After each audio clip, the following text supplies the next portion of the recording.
Okay, it's 9:33 a.m. now. It's continuation of the response to man found dead in church on doomsday. Okay, I already read off the article, so you already know what happened. This guy snuck into the back of the church in between the time that the florist shop that was next door or whatever, connected to the church in some way or whatever.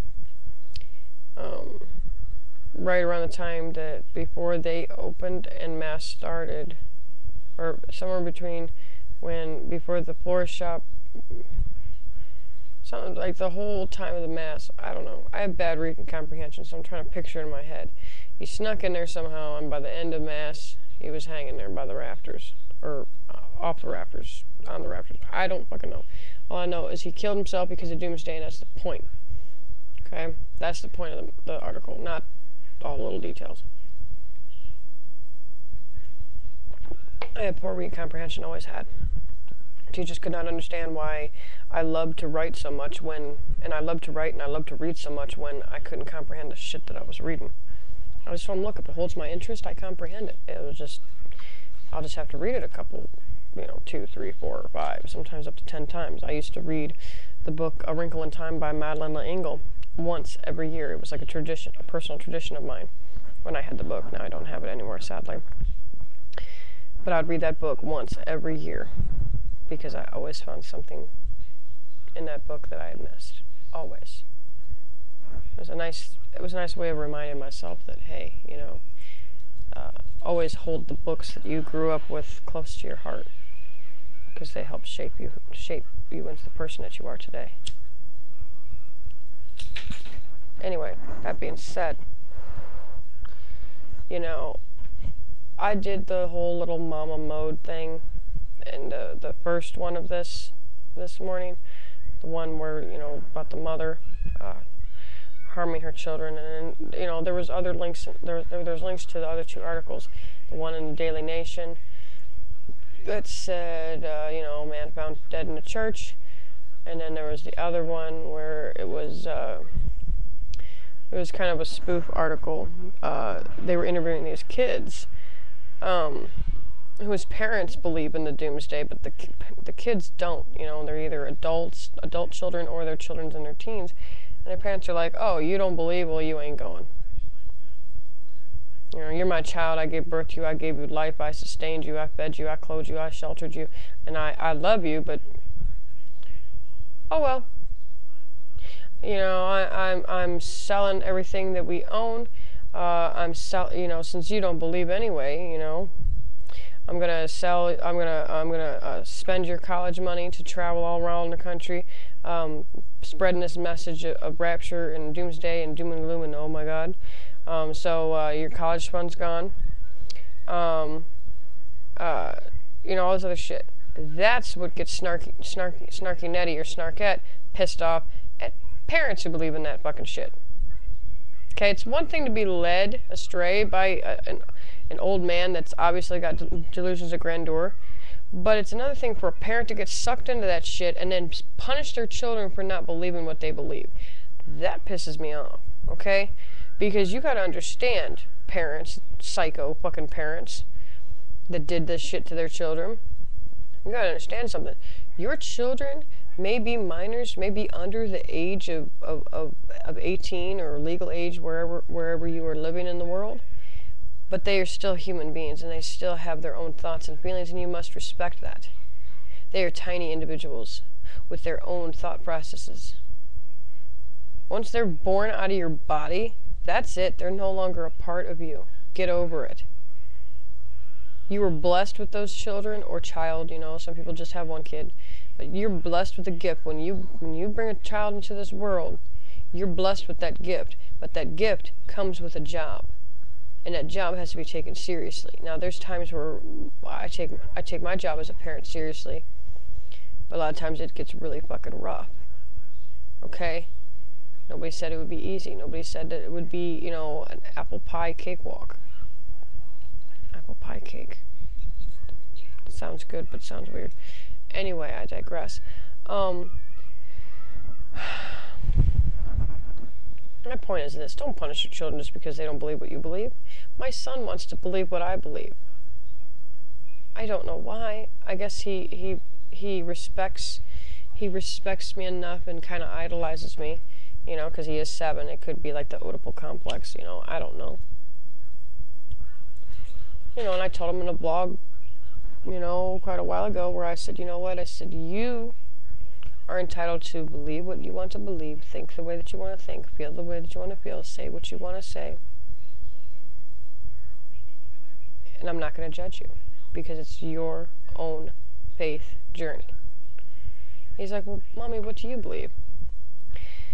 And, you know, I was prepared for that because I've been preparing for the spirituality talk more than I've been preparing for the sex talk, which just shows how warped I am. I'm nervous to talk to my kids about sex. I think every parent is. But I'm totally prepared to talk to them about spirituality. And so when he asked that, I immediately just knew. And I said, well, son, I believe that wherever you personally believe you'll end up when your time comes and your physical body no longer functions and your soul leaves your body, wherever you believe your soul will go, that's where it goes. Because I can't prove my beliefs to be right and true, or wrong and false, and I can't prove anybody else's beliefs right, true, or wrong and false. What?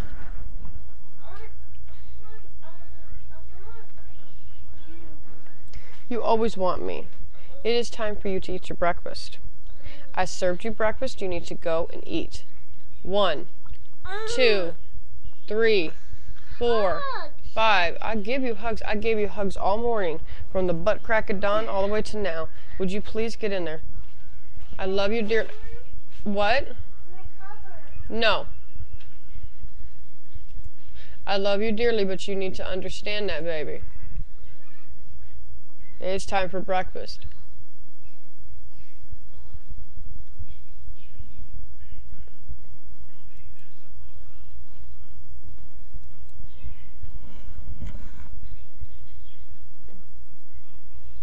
You know, I mean, now there are things where, you know, I am going to raise my children to be good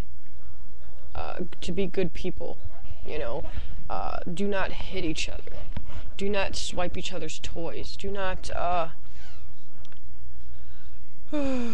cheat off your friend's paper. Do not steal from your friends at school. Do not lie. Do not make wild, fantastic stories and have people believe that they're true. And kind of funny that one popped in my head, because that is actually, you know, do not bear false witness. It's one of the commandments, and Mr. Camping seems to have forgotten that. It's kind of ironic that his last name is Camping, because he's camping all by himself in his own little rubber tent. Bastard. I hope they throw him in a freaking nursing home and have him so doped up that he can't even look straight at somebody. He's like this. Like an asshole. It gets my hackles up, you guys. It really does, because I'm not going to punish my children for not believing where they're going to end up, okay? Because I've always found, you know, and my son proved it to me last year when he thought that he had discovered reincarnation on his own. And when I confronted him about it, he thought that he was going to get in trouble for lying. And I said, no, that's your spiritual belief, son. I'm not challenging it.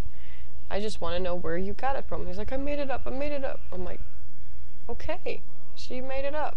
Fine. That's fine. That's okay. That's not a lie. That is what you truly believe. You know? He's 5 years old. 5 years old, you guys. Yeah, I'm a crazy mama. I'm going to let my children believe what they want to believe. Oh, no. I'm a radical. I've been a radical. Even before I had kids. Even before having kids even crossed my mind. I always told people, hey, if I ever have kids, and I doubt I will, powers that be had different plans. Fate had a different plan, as far as I'm concerned with that. You know, I was destined to be a mother, whether I knew it or not. But at the time, I said, you know, if I ever become a mother, they are going to believe what they want to believe. They're going to think what they want to think. They're going to feel what they want to feel. And oh wow, you believe the flack I got in high school for that? Oh wow, I had teachers going, oh, you're so deluded. You are going to drag your children to hell. And it's like, no. I'm going to lead my children to their own personal enlightenment, whatever it may be.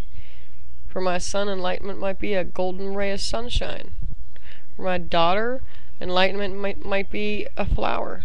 A beautiful flower, the most beautiful flower she'd ever laid eyes on, because she loves flowers right now. That has the sweetest, most just wonderful, exquisite smell and texture, and just the color is just so pure. That might be her enlightenment. Who freaking knows? It's all individual. It's all individual. You know, my enlightenment is actually being logical about all this. So like whether I can actually understand something. Yes, I'm a doubting Thomas. Unless I can actually see it, and taste it, and smell it, and touch it, and hold it in my hand, and look at it, and study it, then you know what? It's not there. It's not there. I have to have tangible, you know, it has to be revealed to me. If it reveals itself to somebody else, but it doesn't reveal it to me, then it's not true. Because I have to actually be revealed. It actually has to be revealed to me personally. And I've had a lot of stuff revealed to me over the years that lead me to my own spirituality journey that I am well on the path to. It took me a great number of many years to figure it out. I've tried Lutheran. I've tried getting confirmed to Lutheran. Now that was really interesting. Dropped it towards the end. You know, I hung around a lot of Catholics, so I was exposed to the Catholic thing. Then again, Lutheran is, you know, one step below Catholic, so whatever. I've been around Baptists. I've been around Jewish people. I've been around Islamics. I've been around Muslims. I've been around, there's one girl I met, she was Greek Orthodox. Well, she was raised Greek Orthodox, but she kind of strayed.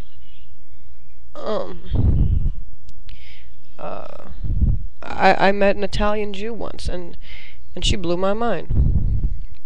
You know, her beliefs were very, very fascinating, and I loved it. Because I'm always interested in what other people think and feel, and I kind of, whatever makes sense to me that they're saying, I'll kind of take that and carry it with me. I'm a little bit of a eclectic. You know, and then other stuff, I'm just like, you know what, I have to see it to believe it. And those particular experiences that I personally experienced shaped my spirituality. And I will be damned if I try to shove my ideologies and my spiritualities and my concepts